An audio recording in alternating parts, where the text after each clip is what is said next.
Hello everyone. आज हम class 11th की बिजनेस स्टडीज में जो टॉपिक कवर करने जा रहे हैं that is in the lesson number 7 sources of business finance and it is related with the preference shares. इससे पहले जो हमने अपना टॉपिक कवर किया था that is about the equity shares, और जो आज का हमारा इस वीडियो का टॉपिक है that is preference shares. Preference shares का मीनिंग क्या है? सबसे पहले जो हमने प्रीवियस वीडियो में किया था इक्विटी शेयर्स में, उसमें आपको बताया था कि आपको सबसे पहले ये देखना होगा कि आपसे किस चीज का मीनिंग पूछा गया है। Either the meaning of share is asked, equity share का मीनिंग पूछा है या प्रेफरेंस शेयर्स का मीनिंग पूछा है। तो सबसे पहले आपको शेयर का मीनिंग पता होना चाहिए। वो हम प्रीवियस वीडियो में कर दिए, जिसमें हमने कहा था that it is the smallest unit, it is smallest unit in which owners capital is divided. ठीक है, ये हमारा शेयर का मीनिंग हो गया, ओनर्स कैपिटल इज डिवाइडेड। और उसके बाद हमने इक्विटी शेयर्स का मीनिंग किया था, और वही शॉर्ट में आपको प्रेफरेंस का भी मीनिंग बताया था। यहाँ पे थोड़ा डिटेल में बता देते हैं बेटा। दो तरह के हमारे शेयर्स होते हैं, एक हमारे शेयर्स होते हैं इक्विटी शेयर्स और एक होते हैं हमारे प्रेफरेंस शेयर्स। ठीक है, ये दोनों ही हमारे जो शेयर्स हैं ये हमारे ओनर्स कैपिटल का पार्ट होते हैं। अगर आपको याद हो तो शुरू में आपको बताया था कि ओनर्स कैपिटल में हमारे शेयर्स आ जाते हैं और साथ साथ रिटेन्ड अर्निंग्स भी आती है, और उसके बाद हमारी इसमें जीडीआर आती है, एडीआर आता है और आईडीआर आता है। लेकिन अब हम जो बात कर रहे हैं we are talking about shares only. ये शेयर्स हमारे दो टाइप्स के हो गए, एक है इक्विटी शेयर्स और second is preference shares. Equity shares हम कर चुके, वहां पे जो उसका मीनिंग था वही अगर आप थोड़ा सा उल्टा कर दोगे वो प्रेफरेंस शेयर्स का मीनिंग हो जाएगा। देखो ये दोनों ओनर्स हैं, ठीक है। ओनर्स को क्या है कि सबसे आखिर में जब हमने सबकी पेमेंट कर दी, जो हमारी अर्निंग्स है, हमारी अर्निंग्स में से हमने अपने आउटसाइडर्स की, सारे क्रेडिटर्स की, सारे जो एक्सपेंसेस हैं उन सब की पेमेंट कर दी। जो हमारे पास प्रॉफिट अब रह रहा है उसका हम अपने ओनर्स को डिविडेंड देते हैं। ठीक है, अब हम इन जो ओनर्स को डिविडेंड देंगे, सबसे पहले हम प्रेफरेंस शेयर होल्डर्स को डिविडेंड देंगे और उसके बाद जो बचेगा वो हम इक्विटी शेयर होल्डर्स को डिविडेंड देंगे। यही हमने लिखा है, preference shares get preference over equity shares. देखो सबसे पहले हमने डिविडेंड किसको पे किया? अगर प्रॉफिट बच रहा है प्रेफरेंस शेयर होल्डर्स को पे किया, और जो बचेगा वो हम इक्विटी शेयर होल्डर्स को देंगे। ठीक है, यहीं पे मैं एक चीज आपको और साथ साथ क्लियर कर दूं, जब भी हम प्रेफरेंस शेयर्स को इशू करती है, कोई भी कंपनी प्रेफरेंस शेयर्स इशू करने जा रही है, ठीक है, तो वो शेयर्स को कैसे इशू करेगी? जो उसका नेम होगा वही वो साथ लिख देंगे, 15% प्रेफरेंस शेयर्स, 12% प्रेफरेंस शेयर्स। इसका मीनिंग क्या है जो इन्होंने ये 15% 12% लिख दिया? इसका मीनिंग ये है कि अगर प्रॉफिट होता है तो कंपनी आपको 15% की रेट से डिविडेंड पे करेगी। अगर यहाँ 12% लिखा है तो वो 12% की रेट से डिविडेंड पे करेगी। ये ओनर्स हैं, तो यहाँ पे इनकी एक कंडीशन तो है कि सबसे पहले कंपनी को प्रॉफिट होना चाहिए। प्रॉफिट होगा तो डिविडेंड मिलेगा, और अगर डिविडेंड मिलेगा तो वो फिक्स रेट से मिलेगा।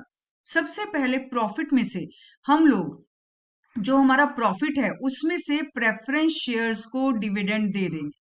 ठीक है, 15% दे दिया जो कि हमने फिक्स किया था। अब जो बचेगा हमारा प्रॉफिट उसमें से हम इक्विटी शेयर्स को देंगे। ज्यादा प्रॉफिट बच गया तो इनको ज्यादा परसेंटेज मिल जाएगी, ज्यादा प्रॉफिट इनको मिल जाएगा, और अगर कम प्रॉफिट बचा तो इनको लेस डिविडेंड मिलेगा। ठीक है, इनको फिक्स मिलेगा प्रेफरेंस शेयर्स को, लेकिन मिलेगा इक्विटी शेयर होल्डर से पहले। तो यही है, preference shares get preference over equity shares in the payment of dividend. ये तो फर्स्ट केस हो गया। और सेकंड केस क्या है? In the repayment of investment. देखो ओनर्स हैं ये, ओनर्स को उनकी इन्वेस्टमेंट सिर्फ तभी वापस मिलेगी अगर कंपनी की वाइंडिंग अप हो रही है, कंपनी बंद हो रही है।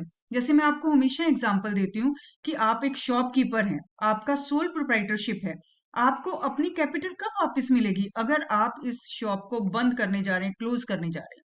इसी तरह से ये ओनर्स हैं, जो शेयर होल्डर्स हैं, these are the owners. If the companies winding up is there, company close होने जा रही है, बंद होने जा रही है, तभी इनकी इन्वेस्टमेंट इनको वापस मिलेगी। So in the preference shares same case हो जाएगा। अगर कंपनी की वाइंडिंग अप है तो कंपनी के पास जो कैपिटल बची, सबकी पेमेंट करने के बाद जो भी कैपिटल बची, इस कैपिटल में से, ठीक है, वाइंडिंग अप में जो कंपनी के पास कैपिटल बच गई, सबकी पेमेंट कर दी जा चुकी है, ठीक है, सबकी पेमेंट हो गई, पेमेंट टू आउटसाइडर्स, सबकी पेमेंट हो गई। और जो अब रिमेनिंग कैपिटल है हमारे पास, इस रिमेनिंग कैपिटल में से सबसे पहले प्रेफरेंस शेयर्स होल्डर्स की इन्वेस्टमेंट वापस की जाएगी, और फिर जो बचेगा वो हम इक्विटी शेयर होल्डर्स को वापस करेंगे। तो यही चीज है, preference share holders they get the preference over equity shares, किसी और से नहीं, सिर्फ इक्विटी शेयर से इनको ज्यादा प्रेफरेंस मिलेगी। किस किस चीज में? इन the payment of dividend, and second in the repayment of investment, अगर हम उन्होंने जो इन्वेस्ट किया है उस अमाउंट को वापस करने जा रहे हैं during the winding up of the company. अब मीनिंग के बाद इसके फीचर्स की बात करते हैं।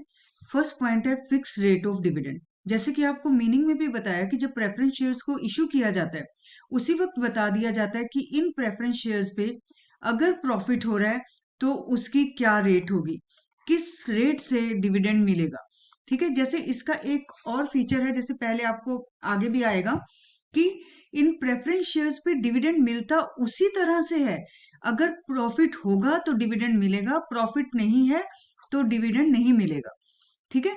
और अगर प्रॉफिट है तो वो फिक्स परसेंटेज से मिलता है, 15% मिल जाए, 12% मिल जाए, जो भी मेंशन है at the time of issue of shares. तो ये है। और उसके साथ साथ जब ये डिविडेंड मिलेगा तो सबसे पहले इनको मिलेगा, उसके बाद जो बचेगा that will be paid to the equity share holders. इसी वजह से लिखा है that here the dividend to the preference share holders will be paid before the payment of the equity share holders. Next is no security. जब हम preference share holder से पैसा लेते हैं, प्रेफरेंस शेयर होल्डर्स जब इन्वेस्टमेंट देते हैं company को, जब वो प्रेफरेंस शेयर्स को परचेज कर रहे हैं, उनकी इन्वेस्टमेंट जब कंपनी में आ रही है, आपको पता है कि ये एक शेयर कैपिटल है, and share capital is the owners capital. और ओनर्स कैपिटल में हम कुछ भी मोर्टगेज नहीं रखते। मोर्टगेज का मतलब, मोर्टगेज मतलब गिरवी नहीं रखते, ठीक है। जैसे कि अगर हमने कहीं से लोन लिया, कहीं से हमने डेट लिया, बोरोड कैपिटल ली, तो हमें अपनी कोई भी एसेट मोर्टगेज रखनी पड़ेगी, गिरवी रखनी पड़ेगी, कोई सिक्योरिटी रखनी पड़ेगी, चाहे वो एसेट की हो या कोई गारंटियर हो, कोई एनी अदर पर्सन जो हमारे लोन के लिए गारंटी ले कि अगर हम डिफॉल्टर बन गए तो वो पे कर देगा, तो वो हो जाती है हमारी गारंटी, ठीक है। और अगर ये तो गारंटी हो गई, और अगर गारंटी लेने वाला कोई नहीं होता है तो हम अपनी कुछ एसेट्स मोर्टगेज रख देते हैं कि अगर हम डिफॉल्टर बन गए तो हमारी उन एसेट्स को बेचकर जो डेट है उसको रिकवर कर लिया जाता है। लेकिन ये जो प्रेफरेंस शेयर कैपिटल है, it is the part of owners capital, जो बिल्कुल सेम फीचर जो हमारा इक्विटी शेयर्स में था, ये ओनर्स कैपिटल है। तो इस शेयर कैपिटल को लेने के लिए कुछ भी मोर्टगेज नहीं रखा जाता, ना किसी सिक्योरिटी की जरूरत है, ना किसी गारंटी की जरूरत है, ठीक है। उसके बाद है ये हाइब्रिड सिक्योरिटी। इसको हम हाइब्रिड सिक्योरिटी क्यों कहते हैं? क्योंकि इस सिक्योरिटी में, सिक्योरिटी का मतलब बेटा शेयर्स है यहाँ पे, ठीक है। इनको शेयर्स को हम, या जो भी एक कंपनी इशू करती है उसको हम सिक्योरिटीज भी कह सकते हैं, हम उसको इंस्ट्रूमेंट भी कह सकते हैं। तो ये जो हमारे शेयर्स हैं ये एक हाइब्रिड सिक्योरिटी है, हाइब्रिड शेयर्स है। क्यों?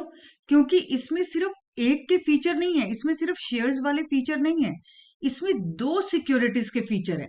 देखो, जैसे लोन के ऊपर हम एक फिक्स्ड रेट ऑफ इंटरेस्ट देते हैं, लोन अगर हमने कहीं से लिया तो हमें शुरू में ही पता होता है कि हमने इस पे कितने परसेंट इंटरेस्ट देना है।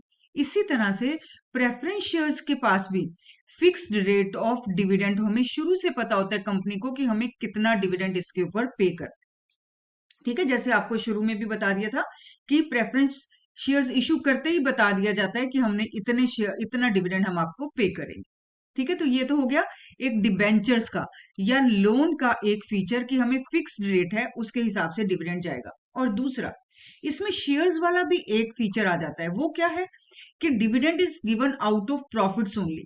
अगर प्रॉफिट है तो डिविडेंड मिलेगा, और अगर प्रॉफिट नहीं होता तो डिविडेंड नहीं मिलता।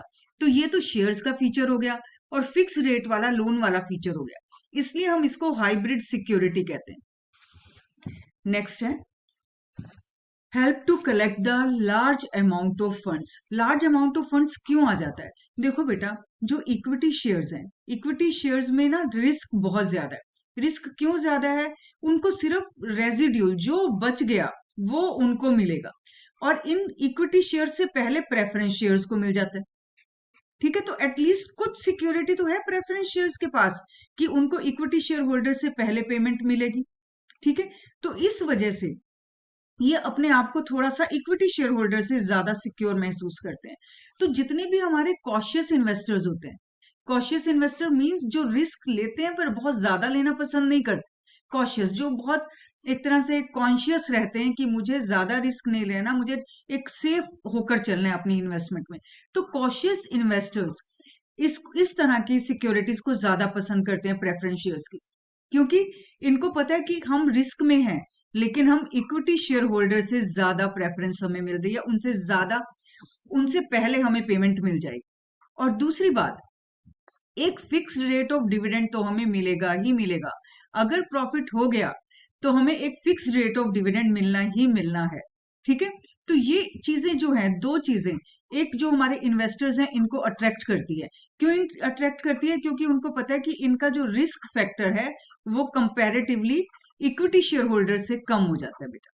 ठीक है, so it helps to collect the large amount, क्योंकि जितने भी कॉन्शियस हमारे इन्वेस्टर्स हैं, ठीक है, जो रिस्क लेना पसंद नहीं करते, वो यहां पर आके अपना अमाउंट इन्वेस्ट कर देते हैं। नेक्स्ट पॉइंट है नो फिक्स्ड लाइबिलिटी।